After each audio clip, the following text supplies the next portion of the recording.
पीर मुर्शिद दर पे गई, वापस आई,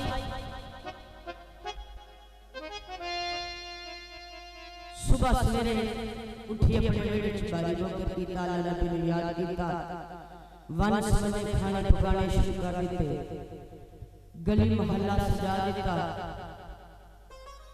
लंगर तैयार कर दिता, नाल दियां कट्ठियां हो के हमसाइयां आके पुछदियां ने इन्ना लंगर तैयार कीता किदे वास्ते, गली मोहल्ला सजा दिता किदे वास्ते, इन्ना लंगर तैयार किया वेड़े विच कोई जी नजर नहीं आ रहा, कली खुशियां मना रही, खुशियां दे नाल रंग लाल लाल, ए ते दस किदे आम दी खुशी विच इंतजाम हो रहा ते दीवानी सरदार ने किया।